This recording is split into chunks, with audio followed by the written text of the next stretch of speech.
یہ سوچ رہے ہو نا کہ میں اتنی دعائیں کر رہا ہوں، اللہ سے اتنا مانگتا ہوں، مگر اب تک وہاں سے جواب نہ آ سکا۔ میں بالکل جانتی ہوں کہ تمہیں ایسے ہی خیالات آ رہے ہوں گے، تو یاد رکھو جس طرح تم اپنی زندگی کے ایک ایک معاملے کا حساب رکھتے ہو نا، اللہ بھی اپنے بندوں کے ایک ایک سجدے کا حساب رکھتا ہے۔ ارے وہ تو ایک آنسو سے مانگی دعا نہیں بھولتا، پھر وہ تمہیں کیسے بھول سکتا ہے؟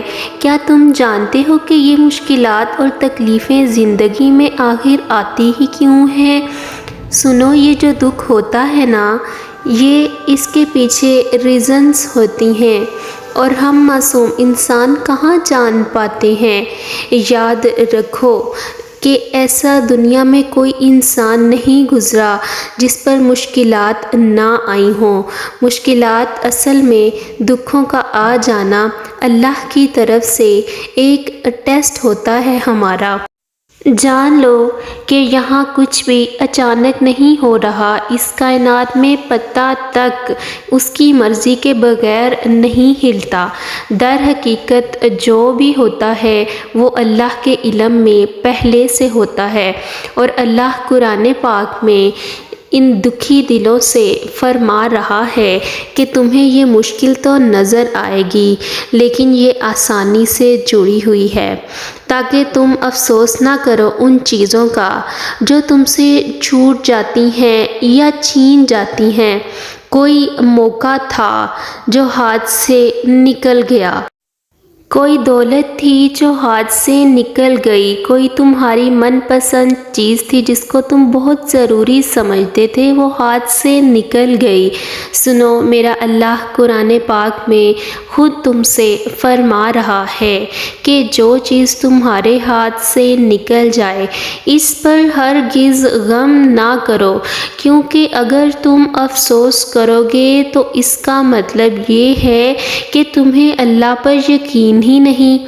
اللہ فرماتا ہے کہ میں تمہاری قسمت اور تمہاری تقدیر تمہاری چاہت سے کہیں بڑھ کر لکھتا ہوں، اور اگر تم یہ گمان کرتے ہو کہ مشکلات آخر میرے ساتھ ہی کیوں، تو زندگی میں مشکلات کی ہمیشہ ایکسپائری ڈیٹ ہوتی ہے۔ غم مسلسل نہیں رہتا، غم مسلسل نہیں رہتا، یہ صرف تمہارا ایک ٹیسٹ ہے جس کا دورانیہ کسی کے لیے کم اور کسی کے لیے تھوڑا سا زیادہ ہو جاتا ہے، لیکن جو جتنی بڑی آزمائش سے گزرتا ہے وہ نوازا بھی جاتا ہے اتنا ہی زیادہ۔ تو کبھی کبھار ہم انسان نہ اس دیری کے پیچھے کی حقیقت کو نہیں جان پاتے، مصلحت کو نہیں جان پاتے۔ جان لو کہ اللہ کبھی بھی تمہارا نقصان نہیں کرتا۔ سنو، تم ڈھونڈ رہے ہو نا کہ اللہ کے راضی ہونے کی آخر کیا وہ خاص نشانی ہے، تو اگر ہم یہ جان سکیں کہ اللہ ہماری دعاؤں پر راضی ہے بھی کہ نہیں، تو یہ بات یاد رکھنا کہ اللہ جس انسان سے راضی نہ ہونا تو وہ اسے خود سے دور کر دیتا ہے، اور وہ اسے بے سکون کر دیتا ہے۔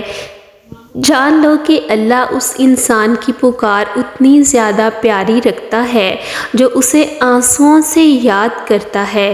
تمہیں پتہ ہے کہ اللہ ایسے انسان کی پکار پر فوری کن کر دیتا ہے، اور جو دکھوں میں اس کا شدت سے طلبگار رہتا ہے وہ اس کی رحمت کا صبر سے انتظار کر رہا ہوتا ہے۔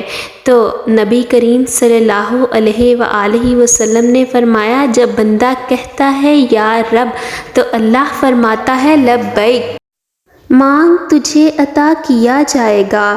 تم جانتے ہو تہجد میں آنسوؤں سے کیا گیا وہ ایک سجدہ بہت جلد رب سے کن کی خوشخبری لے آتا ہے۔ اللہ کی تمہاری دعاؤں پر راضی ہونے کی ایک نشانی یہ بھی ہے کہ تمہیں عبادتوں میں بڑا سکون آنے لگتا ہے۔ سنو، تم ایک بات اپنے پاس آج لکھ لو تاکہ تم کبھی بھول نہ پاؤ۔ کہ جو بھی آزمائش آتی ہے وہ اللہ کی طرف سے ایک ٹیسٹ کے طور پر آتی ہے، جس میں تمہارے صبر اور تمہارے یقین کا ایک امتحان لیا جاتا ہے۔ یہ ہے بہت ہی مشکل کام۔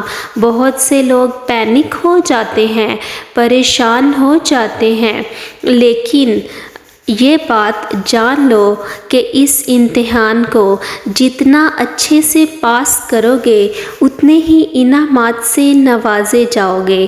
تم خود سوچو کہ اللہ نہ کرے وہ مہربان رب تمہارا دشمن تھوڑی ہے جو تمہیں ہمیشہ کے لیے محروم رکھے گا۔ اگر اس نے تمہیں آزمائش کے لیے چنا ہے تو یہ سوچو کہ اس دکھ نے تمہیں اللہ کے کتنا قریب کر دیا ہے۔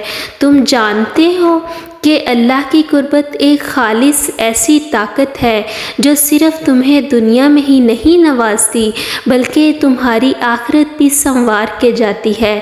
کتنا خوبصورت احساس ہے نا۔ یہی احساس تو وہ دیکھنا چاہتا ہے۔ اپنے بندوں کا فیوچر پلاننگ کا خود سے فیصلہ کرنا ہوتا ہے۔